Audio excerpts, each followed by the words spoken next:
নমস্কার। ভ্রমণ পত্রিকার সম্পাদক অমরেন্দ্র চক্রবর্তীর গল্প আমাজনের জঙ্গলে। অল্প কিছুক্ষণের মধ্যে আমার সাদা পতাকা ওদের চোখে পড়ল। একজন আমাকে লক্ষ্য করে চেঁচিয়ে বলল, hi, what are you doing there buddy? Hello hi আজকাল আমাদের দেশের ইংলিশ মিডিয়ামের ছেলেমেয়েরাও বলে। বাড্ডি কথাটা কোথাও পড়েছি, মানেটা মনে করতে পারছি না। হঠাৎই মনে পড়ে গেল বাড্ডি মানে ঘনিষ্ঠ বন্ধু, দোস্ত। আমিও যতটা সম্ভব চেঁচিয়ে ইংরেজিতে বললাম, তোমরা কে? তোমরা কোথা থেকে আসছো? কীভাবে তোমাদের সাহায্য করতে পারি? কাম ডাউন প্লিজ, কাম ডাউন। তুমি এই জঙ্গলে এলে কি করে?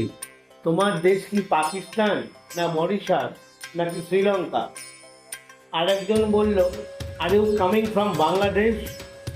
I am from India. উবাদের আরেকবার আশ্বস্ত করে আমি ঝোপঝাড়ের মধ্যে দিয়ে নদীর চড়াই নেমে গেলাম। এবার আমি হেলিকপ্টারগুলোর দিকে এগিয়ে যেতেই ওই বিদেশি সাহেবরা আমাকে দেখে আনন্দে হইচই লাগিয়ে দিল। একজন আমার কাঁধে হাত রেখে বলল, ইউ আর নট এ জঙ্গলি, আর ইউ? তুমি তো দেখছি জঙ্গলি নও নাকি? আরেকজন সেই সাহেবটার দিকে ফিরে বলল, he is a gentleman, isn't he? একজন ভদ্রলোক, তাই না? আরেকজন অন্যদের ঠেলে আমার একেবারে সামনে এসে বলল, hey, how have you come here? How could you reach here? এই, তুমি এখানে এলে কি করে? এখানে পৌঁছলে কীভাবে? আর এক সাহেব আরও জোরে চেঁচিয়ে জিজ্ঞাসা করলো, বিন হিয়ার লং? এখানে কি অনেক দিন আছো? আরেকজন বলল, এই জঙ্গলে থাকো কোথায়? সে আমাকে জেন্টলম্যান বলেছিল। সে এবার কোকাকোলার একটা টিন একটানে মুখটা খুলে আমার হাতে দিয়ে বলল, ফিডিং খাচ্ছি, চেষ্টা পেয়েছে?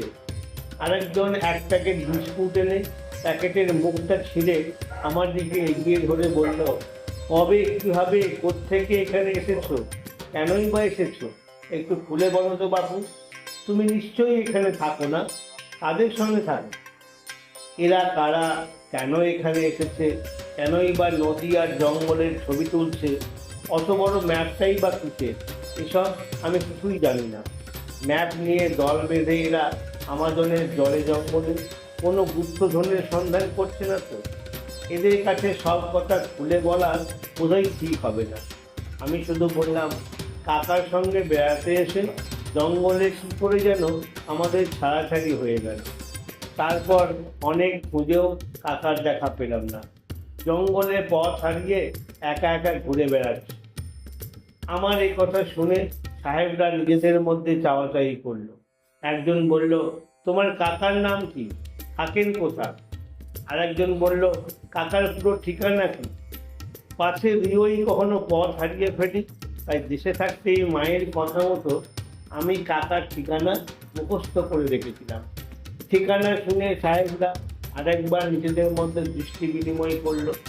তারপর তাদের একজন আমাকে জিজ্ঞাসা করলো, ঠিক কোথায় তোমাদের ছাড়াছাড়ি হয়েছিল? এখান থেকে অনেক দূরে, জঙ্গলের মধ্যে। সেই জায়গাটার কোনো নাম আছে কিনা জানি না। তার কাছাকাছি ধরো 20-50 মাইলের মধ্যে কোনো জায়গার নাম বলতে পারো?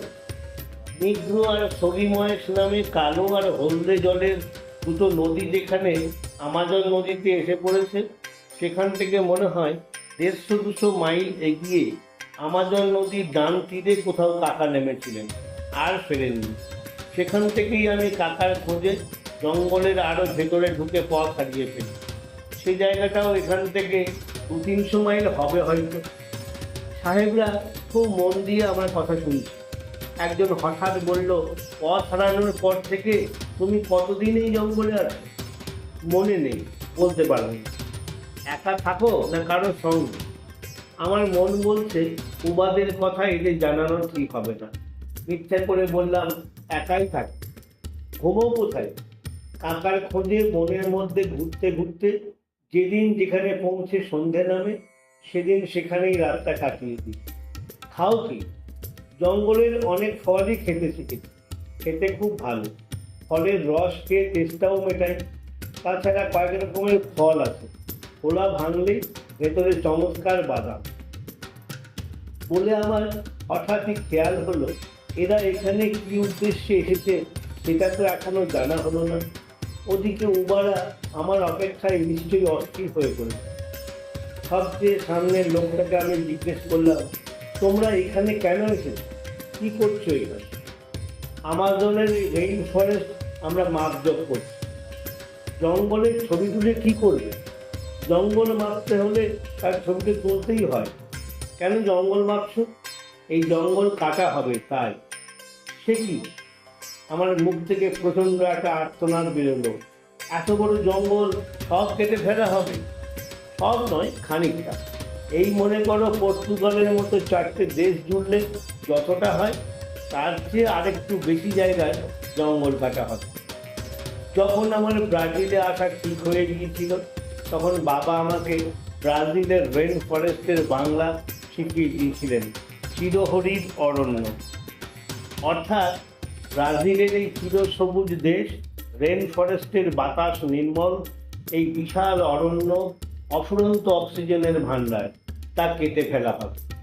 আমি ভাবছি দেখে সাহেবটা আমাকে বলল, চলো তোমাকে আমরা রিওই তোমার কাকার বাড়িতে পৌঁছে দেব। এসো, কপ্টারে উঠে পড়ো, দুদিনেই রিওই পৌঁছে যাবে। কতদিন জঙ্গলে আছো, তোমাকে রিওই পৌঁছে বা তার আগেই মানাউসে ভালো করে ডাক্তার দেখানো দরকার। বলে সাহেব আমার জামা প্যান্টের দিকে তাকালো। আরেকজন সেই সাহেবকে বলল, ডাক্তার তুমি আরিয়াউতে পৌঁছেই পাবে। আরিয়াউ টাওয়ার হোটেল শুনেছি আমাজনের জঙ্গলে পোকার কামড় থেকে যেসব অসুখ বিসুখ হয় সেসবের আলাদা ডাক্তার আছে। আমি বললাম, আমি কয়েকদিন পরে যাব, আরও কয়েকদিন এখান থেকে যেতে চাই। সে কি, এই ভয়ানক জঙ্গলে জঙ্গলি ছাড়া কেউ ইচ্ছে করে থাকে নাকি? আরেকজন সাহেব বলল, আরেও ক্রেজি, আমাদের এই সাহায্যের জন্য তোমার কৃতজ্ঞ হওয়া উচিত। এই সুযোগ আজ হারালে জীবনে আর কোনোদিন তুমি এই জঙ্গল থেকে বেরোতে পারবে না। তুমি জানো না এখানে কি ভয়ানক হিংস্র সব উপজাতি থাকে। You will die here most painfully. এই জঙ্গলে তুমি মরে যাবে, খুব কষ্ট পেয়ে মরবে। যে আমাকে কৃতজ্ঞতা দিয়েছিল সে হঠাৎ আমার একটা হাত ধরে বলল, don't be silly, let's go. ছেলে মানুষই করো না, এসো যাওয়া যাক। আমি আস্তে করে আমার হাত ছাড়িয়ে নিয়ে বললাম, আমি আর যাব না। You must go and today, তোমাকে যেতেই হবে আজই। বলে লম্বা চওড়া চেহারার সাহেব হঠাৎই আমাকে পাঁজা কোলা করে তুলে নিয়ে সবচেয়ে কাছের হেলিকপ্টারের দিকে হনহন করে হাঁটতে লাগলো। আর ঠিক তখনই পাড়ের জঙ্গল ফুঁড়ে বুকে রামধনু আঁকা অনেকগুলো পাখির সুরেলা আর্তনাদ আমার বুকে এসে বিঁধল। আমি হাত পা ছুঁড়ে জোর করে লোকটার দু হাতের বেষ্টনী থেকে নিজেকে ছাড়াবার চেষ্টা করছি। আরেকজন কেউ এসে আমার পা দুটো চেপে ধরল। সঙ্গে সঙ্গে আরও একজন আমার দুটো হাতও শক্ত করে ধরে রাখল। সেভাবেই আমাকে হেলিকপ্টারে তুলে নিয়ে পাইলট হেলিকপ্টারটাকে আকাশের অনেক উঁচুতে তুলে ফেলল। আমি উবার একটা ছবি এঁকেছিলাম, সেটা আমার ব্যাগেই রয়ে গেল। উবা আমাকে তাদের বিমানো বোনার কচুরিপানা ফুলের রঙের 9টা পাথর দিয়েছিল, সেগুলোও আমার ব্যাগেই পড়ে রইল। পাড়ের জঙ্গল থেকে পাখির সুরে তাদের বিলাপ আমার বুক ভেঙে দিচ্ছে। আমার দু চোখ ফেটে জল বেরিয়ে এলো। যে লোকটা আমার হাত প্রায় মুছড়ে ধরেছিল সে হঠাৎ আমার কানের কাছে ঝুঁকে এসে ইংরেজিতে বলল, প্লিজ ফরগিভ আস, আমাদের ক্ষমা করো, তোমার ওপর জোর খাটাতে হলো বলে আমরা দুঃখিত, কিন্তু আমরা শুধু আমাদের কর্তব্য করেছি। সভ্য মানুষের প্রতি সভ্য মানুষের যা কর্তব্য। কোনো সভ্য মানুষ কি জঙ্গলিদের সঙ্গে জঙ্গলে থাকতে পারে? রিও ডি জেনেরোয় পৌঁছে দেখলাম কাকার বাড়ি তালা বন্ধ। শেষ পর্যন্ত হেলিকপ্টারের লোকেরাই পুলিশ ডেকে দরজা খোলার ব্যবস্থা করল। ফাঁকা বাড়ি, যেখানে যেমন দেখে গিয়েছিলাম সব ঠিক তেমনই আছে। তার মানে কাকা আমাজনের জঙ্গল থেকে আর ফিরতে পারেনি। আমি যে ঘরটায় থাকতাম সেই ঘরে ঢুকে দেখলাম টেবিলের উপর around the world in 8 days বইয়ের ভাঁজে আমার প্লেনের টিকিট যেমন রেখে গিয়েছিলাম তেমনই গোজা রয়েছে। পরদিন হেলিকপ্টারের লোকদেরই দুজন আমাকে এয়ারপোর্টে পৌঁছে দিল। কলকাতায় ফিরে আমার সমস্ত মন যেন ব্যথায় ফুঁপিয়ে উঠল। এত লোকজন, ঘরবাড়ি, বাস, ট্রাম, ঠেলা রিক্সার ভিড়ে এখানে কেউ আমরা কারো বন্ধু নয়, কেউ আমাকে চেনে না, আমিও কাউকে চিনি না। ভিড়ের বাসে গুটোগুটি করে দুবার বাস বদলে আমি বাড়ি পৌঁছে দেখি মা দরজা খুলে দাঁড়িয়ে আছে। আমি প্রায় দৌড়ে গিয়ে মাকে জড়িয়ে ধরলাম। মাও আমাকে শক্ত করে ধরে রেখে বললেন, কি ব্যাপার বলতো, একটা চিঠি নেই, খবর নেই, তোর কাকার বাড়িতে ফোন করলে কেউ ফোন তোলে না, মা বাবার কথা একেবারে ভুলে গিয়েছিলি বাবা। বাবা কোথায়? আর বলিস না, সকাল থেকে সন্ধ্যে পর্যন্ত থানা, পুলিশের বড় কর্তা, মেজ কর্তা, মন্ত্রী, কার কাছে যেতে বাকি রাখছো? একটু থেমে মা আবার বললেন, তোর সত্যি কি হয়েছিল বলতো, হারিয়ে টারিয়ে গিয়েছিলি নাকি? আমার তখন উবার কথা, উবাদের গ্রামের কথা, আমাজন নদীর কথা, আকাশ ঢাকা জঙ্গলের কথা মনে পড়ে গিয়ে দু চোখ ঝাপসা হয়ে গেছে। নিজের চোখেই মার মুখের দিকে তাকিয়ে বললাম, আমি উবাদের গ্রামে যাব মা, তুমি যাবে আমার সঙ্গে আমাজনের জঙ্গলে? সন্ধ্যাবেলা বাবা বাড়িতে ঢুকেই আমাকে দেখে আনন্দে উত্তেজনায় চেঁচিয়ে উঠলেন, ফিরলি? তুই ফিরেছিস? ও ভগবান! আমার কাছে এসে আমাকে কাঁদতে দেখে আবার বললেন, কি হলো তোর, কি হয়েছে, কি হয়েছিল বলতো? তোরা কোনো বিপদে পড়েছিলি না? একটা খবর নেই, কিচ্ছু নেই, তোর কাকাও কিচ্ছু জানালো না। যা, শেষ পর্যন্ত বেঁচে ফিরেছিস, এই আমাদের ভাগ্য।